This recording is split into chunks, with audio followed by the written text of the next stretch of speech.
Good day. Call of Duty has been a staple of the online shooting scene for over a decade, and despite it losing a bit of popularity here and there due to some, shall we say, interesting decisions, it is not going anywhere for some time to come. Oh, that statement might age as well as my Colonial Marines hype. For better or worse, Call of Duty blazed a path to the wider audiences that so many gaming franchises still fantasize about today. For me, Call of Duty began in 2007 when I gave COD 4 a chance, and needless to say, I was hooked. Today, we're going to take a look at the direct predecessor to Call of Duty 4, Call of Duty 3 for the Xbox 360, and see just where Call of Duty was before it blew up big. And in order to do this game justice, I am going to be joined by Ackbar Fan. I am glad to be here once more and taking a look back to an era of Call of Duty and gaming that I grew up with, shortly before I pretty much checked out of the series aside from World at War or Modern Warfare 3. With all that in mind, before we can get into Call of Duty 3 proper, we must first take a look at where it came from.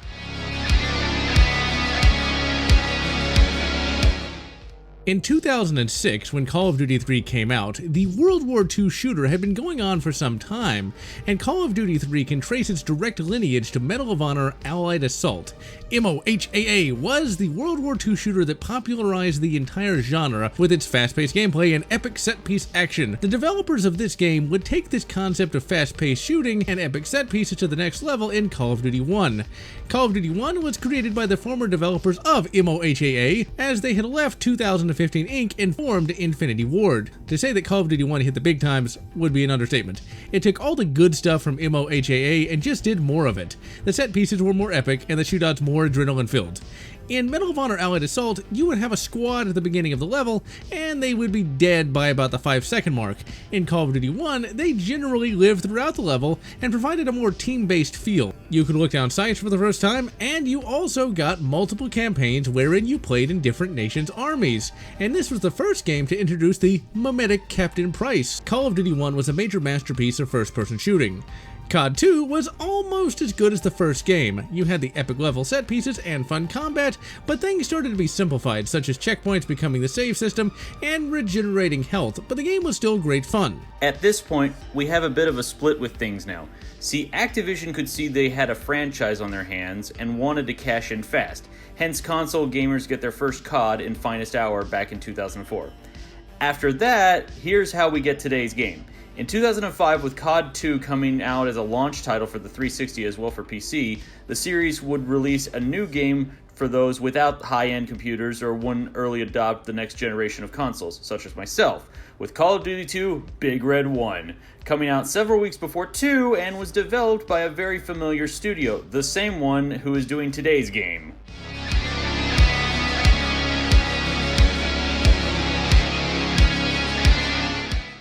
Call of Duty 3 was developed by Treyarch and released in 2006 for the Xbox, Xbox 360, PS2, PS3, and Wii. Today, we are taking a look at the Xbox 360 version of the game. The first-person shooting in this game is nothing short of exceptional, but is kind of weird. This game was designed only for consoles, and as such, you would imagine that this game would be a straightforward run and gun like the previous CODs. What you get here is a game where you have to aim, because if you don't, you're gonna get shot so many times you'll need a forklift to move your corpse. Of all the Call of Duties, this is the one game where you cannot just run forward and shoot bastards in face. In this game, you actually have to aim down your sights and take out enemies from cover, and until you get used to it, you are going to die a lot. The checkpoint system in this game can be unforgivable. They will come at times when you really could use it. Like sometimes it will make you have to accomplish a bunch of objectives in one go, and if you die, you have to go do it all over again. If you thought World at War was tough at the higher difficulties, well, it seems Treyarch loved pain at this point in time. It's just weird that the console FPS requires slower and more methodical gameplay, and it also is quite weird that it works really well. You never feel hampered by the controls, and you only die because the game is rock hard. You do have the old regenerative health, but this will not help you very much as you have a very small health pool, and it will on regular, I might add, only help you take a burst or two from an MP40. The shooting had to grow on me at first, as I wanted to hate it due to it not being run and gun, but over time I got used to it, and now Call of Duty 3 actually beats out COD 2 as my second favorite. As you would expect, you get a bunch of good World War II weapons, the humble and kinda crap MP40, the god tier Garand and Gewehr 43, the FG42 and scoped FG42, and way late game you can pick up the STG44, and it's the BFG. Never, ever use a bolt-action rifle. They were obsolete in World War I and piss poor here. Unless you're like me and I prefer to stick with all the allied weapons because I'm too much in for the role-playing of the game. Hey, I'm a Canadian infantryman issued with a Lee Enfield. I'll keep it throughout the level, even if a Sturmgewehr is around and oh so tempting. Looking at this from a modern perspective, it's somewhat surprising that Call of Duty 3 actually has gameplay. There are a lot of set pieces, but the game actually lets you fight the hordes of Huns instead of watching a cutscene, and thus you don't feel cheated of depopulating Central Europe of its fighting-age young male. The game, while linear and filled with more invisible walls than an Apple product, still is open enough that you can look for secrets from time to time. As this was 2006, motion controls were all the rage due to the Wii! Since we're looking at the Xbox 360 version, we don't have any of that shit-tastic crap.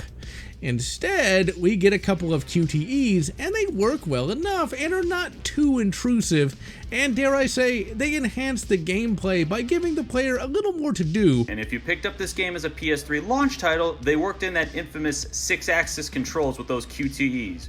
Not to mention also having the same type of troubles with the Wii, so mostly you have to shake your controller wild and hope it responds while a member of the Here tries to gut you with a blade. Now, I had this game on PS2, which was the same game, though a little less polished looking, so I didn't have that issue with QTEs, though the boat crossing did hold me up for a bit. This game introduces vehicle sections, which would become somewhat of a staple in the Treyarch-developed CODs. You can control a tank, but you don't hold a general's rank. The vehicles are okay. You aren't getting a War Thunder experience or anything that deep, and they don't last long. The big issue here is that this is a game meant for linear shooting with minimal exploration, and that doesn't really scale well to tank combat, and it's just a little awkward. You'll also get to drive around an SAS assault jeep through a few missions, but the game mostly makes sure you stick to the roads as this isn't World War II GTA, though that would be amazing. What we got here is a really fun experience, and nothing short of amazing for consoles in 2006.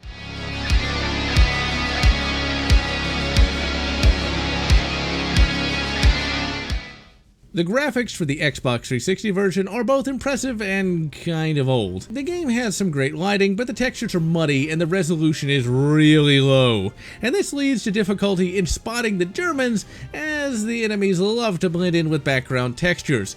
Weapon models are okay, but they have very simple metallic textures. Despite that, have detailing with some really well-rendered markings. Human graphics are also pretty okay for 2006, and we have many an epic scene despite all the graphical aging to feast one's eyes upon. 360 and PS3 were the consoles in mind for these games, so graphics are much more lackluster on, say, PS2 or the original Xbox. And I have to assume due to the Wii's somewhat less power, it's probably the same there, I think. All in all, though, Treyarch had 7 months to do this game, so it's kind of amazing it doesn't look half bad. Controls for the game are quite good, and everything makes sense on the Xbox 360 controller, although the controls for the tanks could be a little better. Firefly seems to have moved well enough for me, fairly similar to the Stuart and Panzer IV you got to use in Big Red 1 the year prior. Music for the game is quite good, with many a bombastic track to get you ready for the fighting, and the VA work is quite good for 2006, and I'm glad Treyarch spent more on the game instead of celebrities' voice actors. Oh, the soundtrack is one of the best in the genre of World War II shooters, with an opening theme that is one of the most memorable songs of my childhood right there. The score is composed by the late Joel Goldsmith, son of the legendary Jerry Goldsmith, who also did some music himself, though obviously not to the success his father reached. Still though, some of these songs give even Michael Giacchino a competition.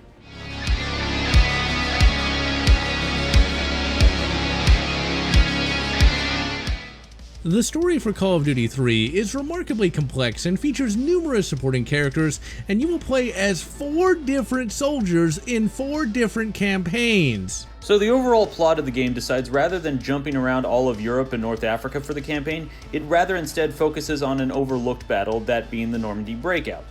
After D-Day, the Allies moved west to the Cotentin Peninsula and liberated the port of Cherbourg, but was bogged down in the Norman hedgerows until late July.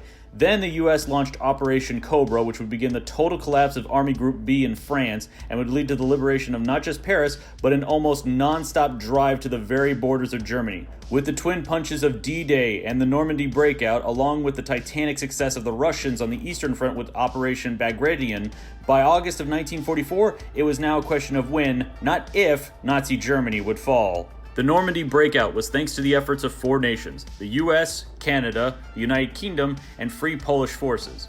In the American campaign, you'll follow your squad of gruff, desensitized Sergeant Frank McCullen, his loyal and cool second-in-command Corporal Mike Dixon, a down-home country boy from Louisiana named Private Leroy Huxley, and radio man Private First Class Salvador Guzzo. The game begins with the American campaign, set in St. Lo as FNG Private Nichols. Everyone looks down on you, but little do they know you have the all-important plot armor. The first few American missions are nothing short of awe-inspiring. What we have here is an epic assault on a German-held church. It's chaotic, it's loud, and it's pure excitement. As odd as it seems in a Call of Duty game, take it slow and aim and take down the crowds from cover. Otherwise, he ain't gonna be in COD War. You fight through a town and get to the first character moment. The squad is being shelled by the Germans, and Guzzo tries to retreat, only for McCullen to threaten to shoot him. This is a great moment that makes the combat feel real. Sure, you can reload the save, but Dudebot can't. After the first mission, a short cutscene will show the Americans' breakout in the west will lead to a chance for the Allies to entrap all of Army Group B in the Falaise Gap. You'll play with Nichols' squad again as you clear a hedge-road ridge in a fierce thunderstorm before switching perspectives. You soon arrive in England with our old player character from United Offensive, Sergeant James Doyle, and meet up with old comrade Major Gerald Ingram and newcomer to the little band, rowdy Scotsman Corporal Duncan Keith. The group paradrops into France with several SAS assault jeeps to harass the Germans far from the Normandy front, with French Marquis members Pierre Laroche, Isabelle Dufontaine, and Marcel. Sadly, this is the least favorite of the campaigns. The British Commandos have been sent behind enemy lines to make the Germans' lives even harder than they already are. What we have here is some friction between my favorite character in the game, Corporal Keith, and the Frenchies, cause he don't speak no languages, and he gets all the best lines in the game. It's my least favorite campaign because the missions are kind of dull and you don't get any good weapons. All you get is either an MP40 or an, well, MP40. This is always something that has bothered me, man. The Sten was designed to use MP40 ammo and clips, so why the hell can't I keep just using my Sten? Ugh, I swear, this isn't an issue if you were playing World War II mods of Arma. The next American mission has you crossing the Marine River in what is one of the most epic of the levels. First, you gotta cross that bloody river, and you do a QTE to paddle to the other side.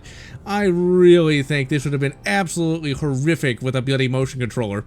And then you gotta cover the Sarge while he disarms some charges, and then you get your first character death. The game uses a lot of audiovisual shorthand to make you care when someone dies. McCullen is shown to be a bit shell-shocked, and when he dies, you kinda feel for him. The game doesn't go for sap and has the Sarge say a pretty funny line before he dies. After the part of the cutscene with McCullen, we're introduced to a new squad. Here you are as Private Joe Cole, and we get our CO and Lieutenant Jean-Guy Robichaud, a veteran of the First War who is quite thrilled with fighting, Sergeant Jonathan Callar, Private Kyle Peterson, and Private Leslie Baron, the unit's radio man and whose father served with Robichaud in the last war. Baron, however, throughout these missions will show cowardice in the fighting and be shooed out by Robichaud. Oh, I also forgot that these guys are from Canada! Then you have the Canadians. Their introductory mission is quite annoying and makes me angry. You have to take and hold a factory complex. It's fun enough in places, but it's dark and hard to see the enemy, and if you die, you go back far. The checkpoints here are by far the most annoying. The checkpoints were terrible here, but props to Treyarch for showing focus on one of the more overlooked armies of World War II games. The Canadians themselves held the left flank of the Allies' drive to Germany, and also somehow got the third largest navy in the world by the end of the war. After you finish the mission of annoyance, you get introduced to the fourth and final group, the Poles. However, you don't play as them until later in the game. They're the second most awesome characters in the game, right after Corporal Keith, and they get some really awesome lines. So with everything set up, it's time to take the war to that paper-hanging son of a bitch. Thanks to Marcel in the first SAS mission, the group plans to destroy a large fuel plant in Autun to cut the fuel supply of the Germans in the north as the Allies were slowly tightening the noose in the Falaise Gap. Essentially, you first fight your way past the guards, then lead the rest of the strike force in before causing all sorts of chaos before you start planning the charges. And nearly take a carabiner bullet to the face, though thankfully this Wehrmacht grunt forgot to reload. This is another hard, bloody level. Enemies are accurate and come in heavy numbers. The furnace area here is by far the hardest area in the level. Take it slow and check above you as the bastards like to hit you from the catwalks. The mission ends with you blowing the plant, only for Ingram to get his car blown up and is presumed dead or captured. My boy Keith starts screeching about him being left behind and accusing Marcel here of being a collaborateur. Marcel eventually starts speaking the English and says to him, "Your major is dead." Poland! We have our first Poland mission where you take control of a Sherman Firefly. Oh, those poor guys in that turret. And you have to fight the fell forces of Richter, the Fiend, the Beast. Who's Richter? The game acts like we should know who he is, but never sets him up as some sort of villain to fight. Richter is a fictional tank ace who I guess may have had one of his tanks first into Warsaw. Your crew consists of you as Corporal Bohater Wojciak, the driver, Tank Commander Major Stan Papajak Jakovitz, Radio Operator Private Marek Beska Ulan, Gunner Sergeant Luzak Bang Boom Kowalski, and Loader Corporal Joachim Lucky Rudd Rudinsky. The five of you fight your way through a large tank battle before cornering the infamous Black Baron and blowing his King Tiger to shreds. After they celebrate about possible promotions, you cut back to the Americans where Dixon laments about his promotion to sergeant because of McCullen's death. The next American mission has you trekking through a massive forest. Your objective here is to blow up some ammo dumps. This is my second favorite mission of the lot. The firefights are really bloody fun. You get some good weapons, not the bastard MP40. No wonder the crowd stopped making the bloody things. My only complaint here is the mortar section. The stench of motion controls rears its ugly head yet again. You have to use the control sticks in circular motions to raise and lower it. It's confusing and annoying, and why, oh why, couldn't the controls be fucking normal? Yeah, that mortar was a pain too, though not as bad as the whole rowboat QTE, but still a pain. We get some more back bacon next, and it's time to fight some more krauts. The firefights here are also pretty fun with more wide open spaces, and a house assault that will have you wanting to smash the controller a lot. Not really much to say to this mission other than just knock out some heavy guns so the Canadians can keep pushing south and hopefully close the trap before 150,000 Germans try to escape the bottleneck that's growing. The next Broforce mission starts off with a bang. You're moving into another town. Germans are blasting you from every angle, and you will need to use cover a lot to not die. We get a bit of dramatique when Dix gets hit. Shouldn't have been standing next to the window, dude. Really, a combat troop like Dixon would have known better, but, well, dramatique is nothing bad, and we get to hold off Zibratwurst while help arrives. Holding out for a medic for Dix, then holding a crossroad from a German counterattack, the cutscene at the end of the mission shows just how screwed the Germans' position in France now is, with them fleeing towards one of the last open roads out of the pocket, Chambois, which is exactly where the squad is heading next. While I'm not a big fan of the Commando missions, this next one is pretty good. You have to rescue the Major from captivity. You have to search an entire village, and the CQB is really pulse-pounding. As you would expect, you find him, and then you have to hold off a German assault, and during said assault, the hottie French chick dies, trying to take out an armored car. It's a sad enough death, but one that could have been avoided and thus feels kind of cheap. I think Isabella's charges she was planting on the armored car got hit and blew up while she was trying to get away. Marcel is devastated as Keith tries to console him, coming to respect the bravery and the sacrifice of the Marquis. The second half of the cutscene is Robichaud chastising Baron for his cowardice and telling him to be the radio operator for the Poles on Mount Ormel who badly need one. Meanwhile, the Canadian squad prepares to move out to find a tank crew. The final Canadian bacon mission takes place in yet another town, but the firefights are even tougher, and you finally get the holy grail of excellence, the MP44. And you will need it, because you have to hold a tavern against waves and waves of German soldiers, as Robichaud plans to hold the town to help the Polish get Canadian reinforcements. We get some Canadian bacon drama, as you have to blow up some barrels of explosives under a tank, and the fuse is defective. Thus, Collard has to sacrifice himself in order to blow the tank. And the Poles don't do much better either, as the Germans throw everything to clear the mace and open an escape route from the gap. Kowalski gets killed by a tank shell, and then you keep fighting up the hill. You're told the Canadians are arriving, but would send green flares to signal their breakthrough. The squad learns at the worst time it's not the Canadians, as Rudinsky buys it, and looks like the Poles are doomed once more until green flares shoot up and break the German attack and leave them with one last way out of the gap, which is now the US-occupied town of Chambois. The final Broforce mission is one of the best. You have to hold Chambois against waves and waves of German attacks. A lot of good firefights to be had, and even more dramatique to be seen.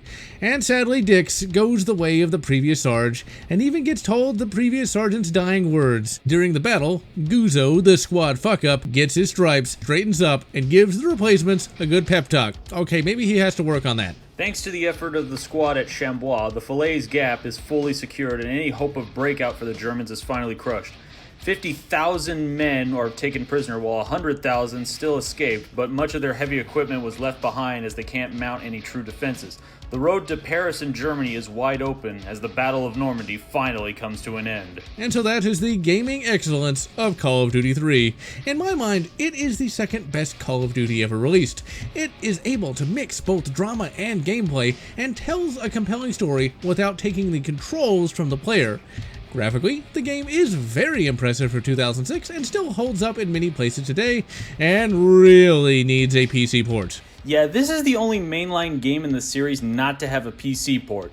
I guess the 7th-month time restraint for a mostly console game company was too much at the time. Anyways, this might be my third favorite game in the series for me. All told, I cannot recommend it enough, and so I am GeneralLotz, wishing you good Ace Combat? Halo 2, or whatever makes you happy. If you enjoyed this video, please consider subscribing, and please consider leaving a like or a comment, as the algorithm desires your soul. And I want to thank all those fans who have supported this channel, both past and present.